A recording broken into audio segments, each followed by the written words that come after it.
The world is changing. Economic nationalism is reshaping global politics and economics. It promises stability but carries risks. Can a nation serve its citizens first without turning its back on the world? This question is urgent as we face pandemics, climate change, and geopolitical rivalries.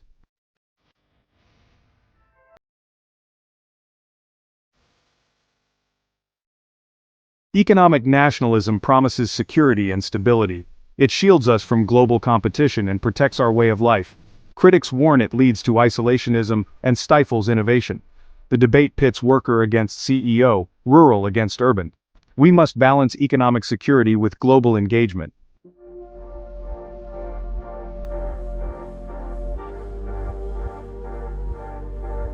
The challenge is finding a balance between economic nationalism and globalism. We need a pragmatic approach that protects national interests while fostering global cooperation. Leadership must inspire confidence and cooperation. The stakes are high for our economic well-being and global order. The answer lies in the middle ground.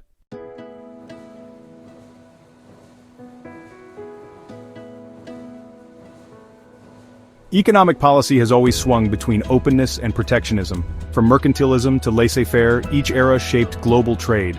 The 20th century saw dramatic shifts leading to institutions like the IMF and WTO. These institutions promoted globalization and economic integration. The Washington Consensus believed in free markets for prosperity.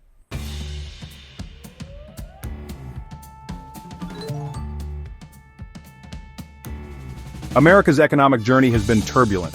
Early protectionist policies aimed to nurture industries and create jobs. The Civil War was partly a clash of economic visions. Post-war protectionism fueled industrial growth but also monopolies. Public concerns about economic power and worker exploitation grew.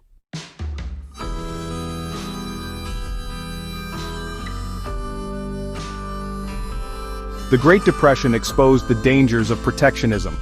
Post-War II, the U.S. championed free trade and globalization.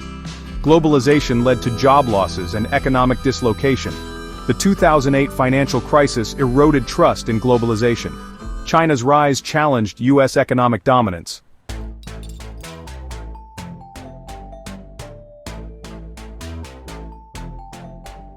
The global financial crisis and China's rise marked a turning point. Populist leaders campaigned to protect domestic jobs and industries. Trade became a weapon in great power competition. COVID-19 exposed global supply chain vulnerabilities.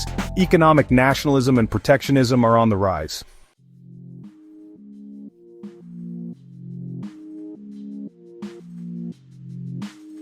Free trade once united Republicans and Democrats. Outsourcing and China's rise fueled unease. Economic nationalism resonated with both parties. The 2016 election marked a shift towards economic populism. The bipartisan consensus on free trade ended.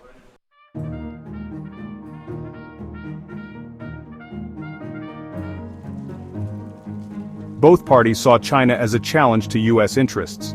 China's labor practices and trade policies were criticized. Republicans questioned engaging with China. Economic nationalism policies aimed to protect American jobs. Bipartisan concern about China drove policy convergence.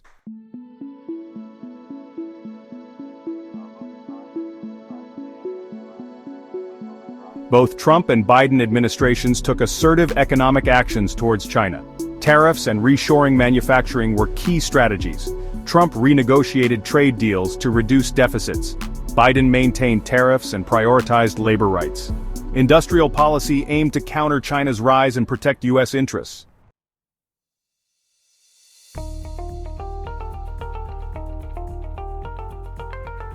Section 4. The limits of consensus, points of divergence, and future fault lines. While the convergence on economic nationalism was striking, it is important to note that it did not erase all differences between the two parties. Disagreements remained on the scope and scale of government intervention in the economy, the role of trade agreements, and the best approach to addressing China's rise. Democrats generally favored a more targeted approach to industrial policy, focusing on investments in education, infrastructure, and clean energy. They also tended to be more supportive of multilateral trade agreements, albeit with stronger labor and environmental provisions. Republicans, on the other hand, were more likely to support across-the-board tax cuts and deregulation as a means of boosting economic growth. They also tended to be more skeptical of multilateral trade agreements, preferring bilateral deals that they argued gave the United States more leverage. These differences suggest that the bipartisan consensus on economic nationalism, while real, is not without its limits. As the global economy continues to evolve and the challenges posed by China become more acute, these fault lines are likely to re-emerge. The future of economic nationalism in the United States will depend on how these tensions are managed and whether a new consensus can be forged around a sustainable and effective approach to navigating the complexities of the 21st century global economy.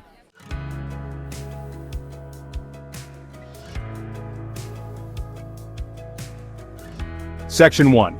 A promise of prosperity, job creation, and economic revitalization. For many proponents, the most compelling argument for economic nationalism lies in its potential to revitalize domestic industries and create jobs, particularly in communities ravaged by decades of outsourcing and globalization. The sight of shuttered factories and unemployed workers stands as a stark reminder of the human cost of unfettered trade, fueling a belief that a course correction is needed to protect American livelihoods. By erecting barriers to cheap imports and providing targeted support to domestic industries, economic nationalists argue that the government can create a more level playing field for American workers and businesses. This, in turn, is expected to lead to increased production, job creation, and a resurgence of industries that had been hollowed out by foreign competition. The focus on manufacturing jobs is particularly pronounced in this narrative.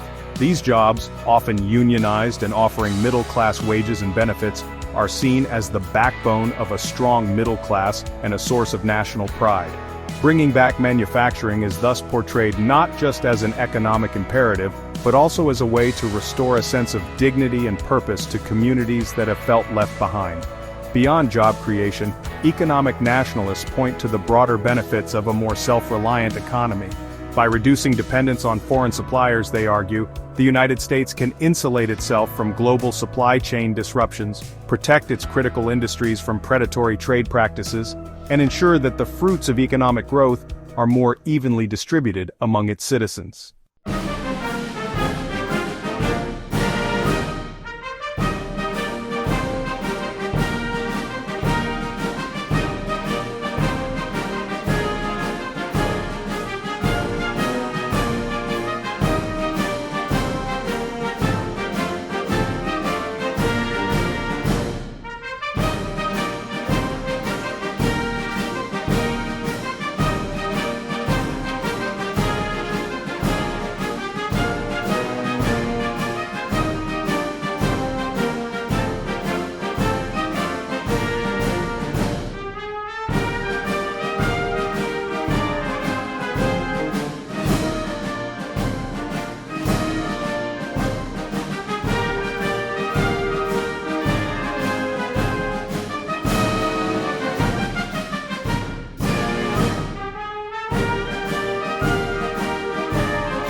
Section 3.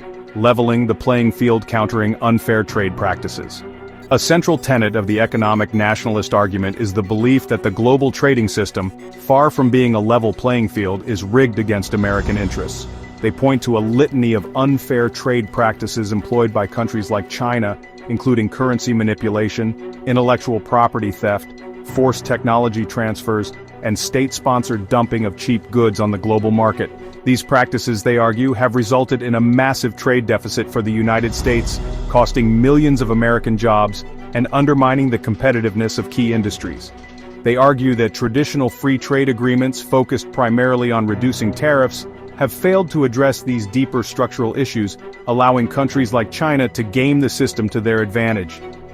Economic nationalists advocate for a more muscular approach to trade policy, one that goes beyond simply lowering tariffs and embraces a wider range of tools to counter unfair trade practices. This includes imposing tariffs on goods from countries that manipulate their currencies, challenging unfair subsidies at the World Trade Organization, and using trade agreements to enforce labor and environmental standards. The goal is not to abandon trade altogether, but to create a fairer and more reciprocal trading system, one that protects American jobs and industries from predatory practices. It is about ensuring that trade benefits all parties involved, not just those who engage in unfair competition.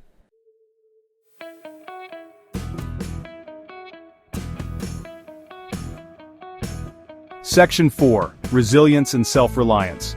Breaking free from global dependence. Beyond the immediate concerns about job losses and unfair trade practices, lies a deeper philosophical current within the economic nationalist movement. A belief that excessive globalization has eroded national sovereignty and made countries too dependent on forces beyond their control. This dependence, they argue, creates vulnerabilities, both economic and political, that can be exploited by rivals or adversaries. The COVID-19 pandemic, which exposed the fragility of global supply chains and highlighted the risks of relying on a single source for critical goods, provided a powerful illustration of this vulnerability.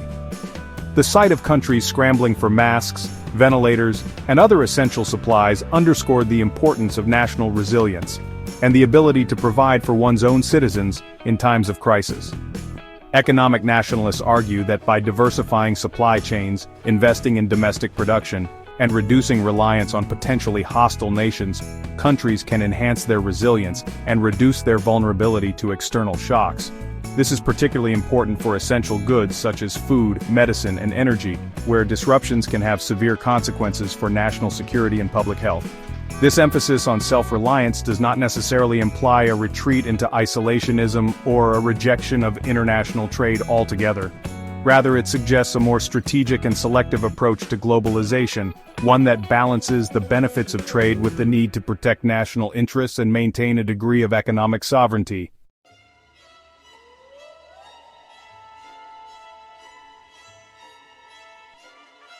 Section 5. A Nation Rebuilt, Investing in America's Future. Proponents of economic nationalism often frame their arguments not just as a defense against external threats, but as a positive vision for a stronger and more prosperous America. They see it as an opportunity to rebuild the nation's industrial base, invest in its workforce, and create a more equitable and sustainable economy.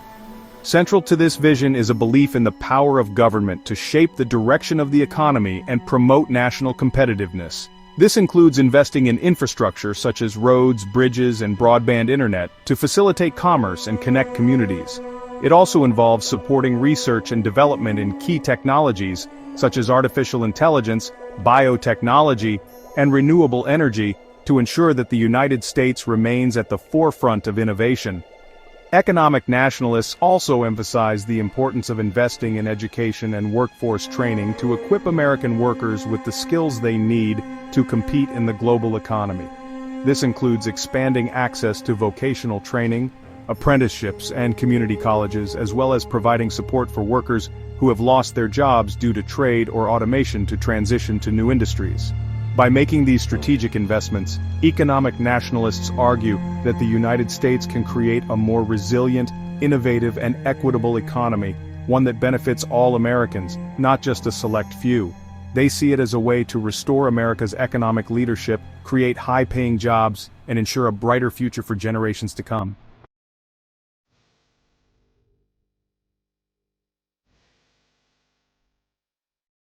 At the heart of the criticism against economic nationalism lies a simple, yet often overlooked truth. Tariffs, import quotas, and other protectionist measures act as taxes on consumers. While intended to shield domestic industries from foreign competition, these measures inevitably lead to higher prices for everyday goods from groceries and clothing to electronics and automobiles. For working families already struggling to make ends meet, even a small increase in the price of essential goods can have a significant impact on their household budgets. The added expense of protectionist policies can force families to cut back on other essential spending, such as healthcare or education, or even dip into their already depleted savings. Critics argue that while economic nationalism might promise to protect jobs in certain industries, it does so at the expense of consumers across the board. The benefits of protectionism, they contend, are often concentrated in a few select industries, while the costs are spread widely across the population, disproportionately affecting those least able to bear them. Moreover, the higher prices resulting from protectionist measures can have a ripple effect throughout the economy.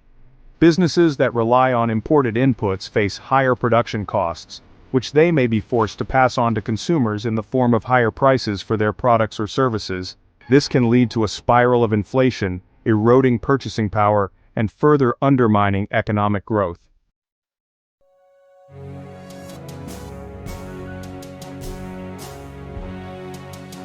One of the most potent criticisms leveled against economic nationalism is its potential to trigger retaliatory measures from trading partners, leading to damaging trade wars that harm all parties involved.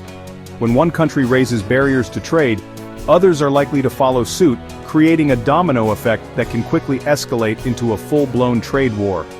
Such trade wars rarely have any winners. As tariffs and other barriers are erected, businesses face higher costs, consumers pay more for goods and services, and global trade flows are disrupted. This can lead to economic uncertainty, job losses, and slower economic growth, not just in the countries directly involved in the dispute, but across the global economy. The recent trade tensions between the United States and China provide a stark example of the potential costs of economic nationalism. The tit-for-tat tariffs imposed by both countries have hurt businesses and consumers on both sides of the Pacific, disrupting supply chains and raising prices for a wide range of goods. Critics argue that economic nationalism, while often presented as a way to protect domestic interests, can backfire by provoking retaliation and undermining the very system of international trade that has underpinned global prosperity for decades. They contend that a more cooperative and rules-based approach to trade is essential to avoid the self-defeating cycle of protectionism and trade wars.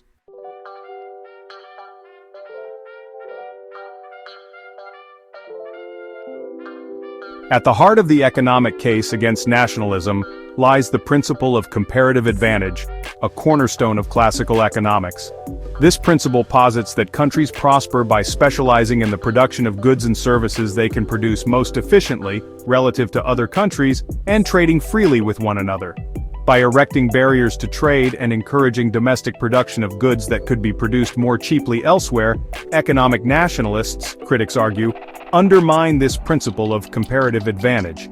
This leads to a less efficient allocation of resources as capital and labor are diverted towards industries where a country does not have a natural advantage. This misallocation of resources, critics contend, ultimately translates into slower economic growth. While protectionist measures might provide a temporary boost to certain industries, they do so at the cost of overall economic efficiency and long-term growth potential. In a world of finite resources, focusing on industries where a country is less competitive means sacrificing potential gains in areas where it could excel. While acknowledging the importance of national security and the need to protect certain strategic industries, critics argue that economic nationalism taken too far can stifle innovation, reduce competition, and ultimately make a country poorer. They advocate for a more nuanced approach that balances security concerns with the economic benefits of specialization in trade.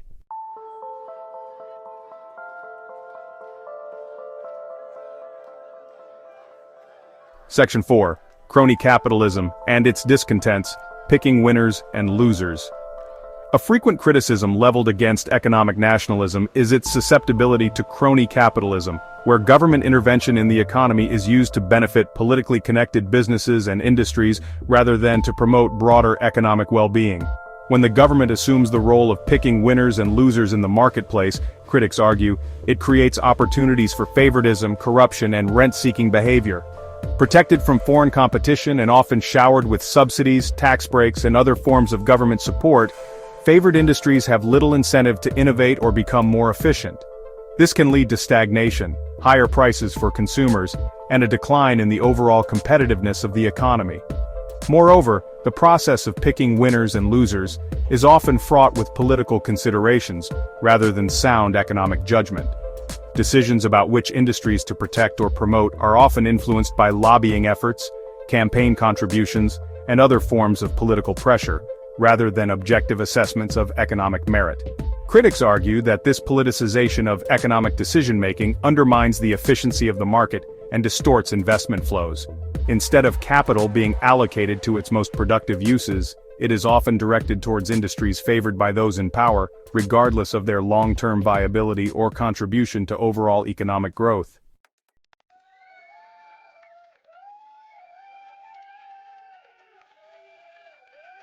Section 5. The moral hazard, nationalism's slippery slope. Beyond its economic consequences, critics of economic nationalism also point to its potential social and political ramifications. They argue that by emphasizing national interests above all else, economic nationalism can foster a climate of xenophobia, protectionism, and intolerance. This can undermine international cooperation, fuel tensions between countries, and erode the very fabric of a rules-based global order. The rhetoric of economic nationalism, often laced with appeals to patriotism and national identity, can be used to justify discriminatory policies such as restrictions on immigration or investment from certain countries. This can create a climate of fear and suspicion, pitting citizens against each other based on their national origin or ethnicity. Moreover, the emphasis on national self-interest can undermine efforts to address global challenges that require collective action, such as climate change, pandemics, or terrorism. When countries retreat into their own corners, prioritizing their own narrow interests above the common good, it becomes more difficult to find solutions to problems that affect everyone. Critics argue that while a healthy dose of national pride and a commitment to one's own citizens are important, economic nationalism, taken to an extreme, can morph into a dangerous form of exclusionary nationalism that undermines global cooperation, erodes human rights, and ultimately makes the world a more dangerous and less prosperous place for everyone.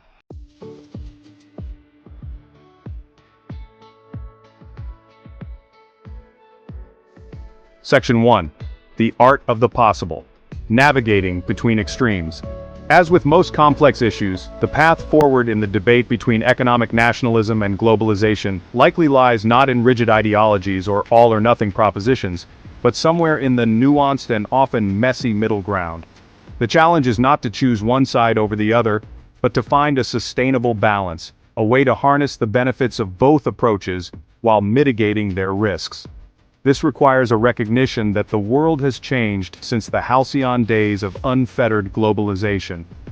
The rise of China, the proliferation of new technologies, and the growing awareness of global challenges like climate change demand a more sophisticated and pragmatic approach to economic policy. Simply clinging to the old orthodoxy of free trade, or retreating into protectionist isolationism, are equally inadequate responses to the complexities of the 21st century.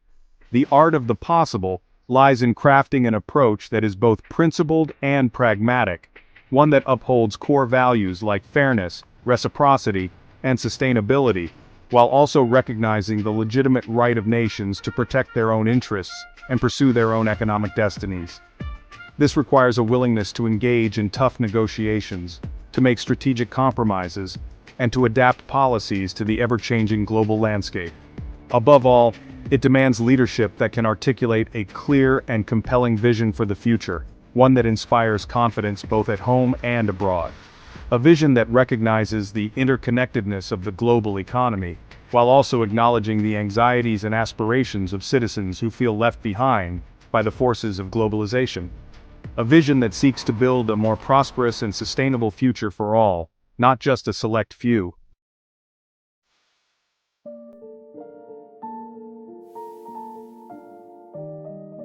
Section 2. Strategic Engagement, a new paradigm for trade and investment. A key element of this middle path involves rethinking the traditional model of globalization, moving away from the pursuit of unfettered trade and investment towards a more strategic and selective approach. This means prioritizing trade agreements with countries that share our values and adhere to high labor and environmental standards, while also being willing to take a tougher stance against those who engage in unfair trade practices.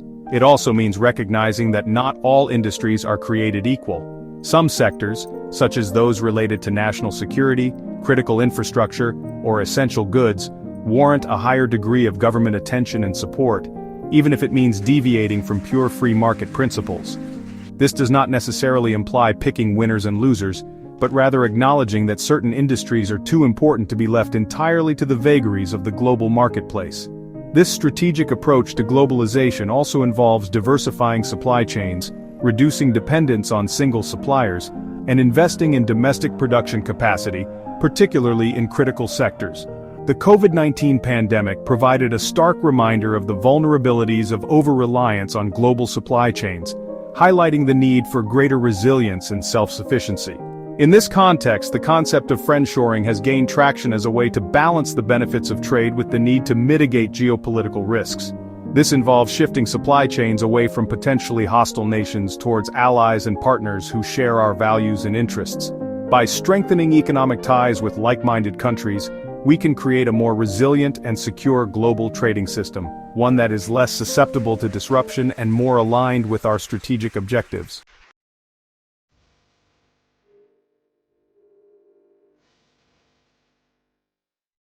Section 3. The human factor, easing the transition and investing in people. Any successful economic policy, whether rooted in nationalism or globalization, must ultimately be judged by its impact on people's lives. While economic indicators like GDP growth and trade balances are important, they are meaningless if they do not translate into tangible improvements in the lives of ordinary citizens. This means recognizing that economic transitions, even those undertaken with the best of intentions, can be disruptive and painful for individuals and communities. The shift towards a more nationalist or protectionist economic policy, even if it creates jobs in certain sectors, is likely to displace workers in others. Managing this transition fairly and effectively is essential to maintaining public support for any economic policy shift. This requires investing in robust social safety nets, such as unemployment benefits, job training programs, and education opportunities to help workers who are displaced by economic change acquire new skills and transition to new industries.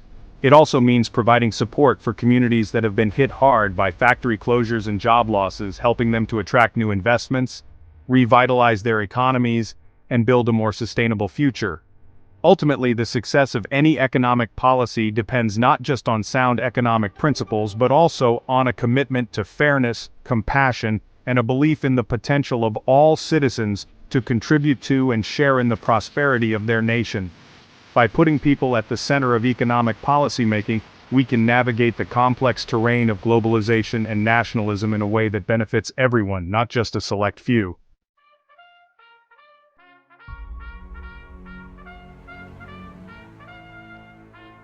Section 1. Charting a Course: Economic Nationalism and the Future of America. The resurgence of economic nationalism is not merely a blip on the radar of history. It signifies a profound shift in the global order, one with far-reaching consequences for America's role in the world and the lives of everyday citizens. It's a potent cocktail of anxieties and aspirations, a yearning for a more secure and prosperous future amidst the uncertainties of a rapidly changing world. As we've explored, economic nationalism offers both the allure of revitalized industries and the potential perils of protectionism. It promises to restore American jobs and secure critical supply chains, but risks triggering trade wars and alienating allies. The path forward is not about embracing one extreme over the other, but about finding that elusive middle ground, that delicate balance between protecting our own interests and engaging constructively with the world. The challenge for American policymakers is to harness the energy of this nationalist moment without succumbing to its more destructive impulses. This requires a nuanced understanding of the global economy, a willingness to engage in tough but fair negotiations with both allies and rivals, and a commitment to investing in the American people, their skills, their infrastructure, and their communities. Ultimately, the success of this endeavor hinges on our ability to answer a fundamental question. What kind of America do we want to be in the 21st century? Do we seek to wall ourselves off from the world, retreating into a fortress of isolationism? Or do we strive to lead with strength and purpose, building a more prosperous and secure future for ourselves and for generations to come?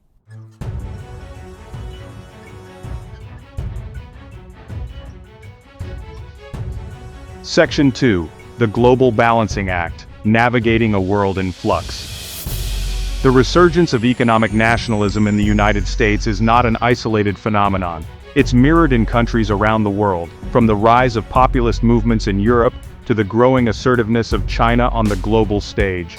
This global shift towards nationalism, while fueled by legitimate concerns about economic inequality and national identity, also carries the risk of fragmentation, protectionism, and conflict.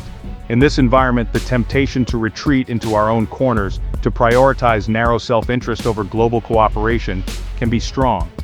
Yet the challenges of the 21st century, from climate change and pandemics to terrorism and cyber warfare, demand collective action and a renewed commitment to multilateralism. The United States, despite its current inward turn, remains uniquely positioned to lead in this new era. By embracing a more strategic and inclusive form of economic nationalism, one that balances the pursuit of national interests with a commitment to global cooperation, America can help shape a more stable and prosperous future for all. This requires a delicate balancing act, a recognition that our own prosperity is inextricably linked to the well-being of others. It demands leadership that can articulate a compelling vision for a more just and sustainable global order, one that harnesses the forces of globalization for the benefit of all, not just a select few. It's a tall order, but the stakes have never been higher. The choices we make today will determine not only our own destiny, but the fate of the world for generations to come. If you found this video insightful, please like, share, and subscribe. Don't forget to sign up for our newsletter on canamericanews.com.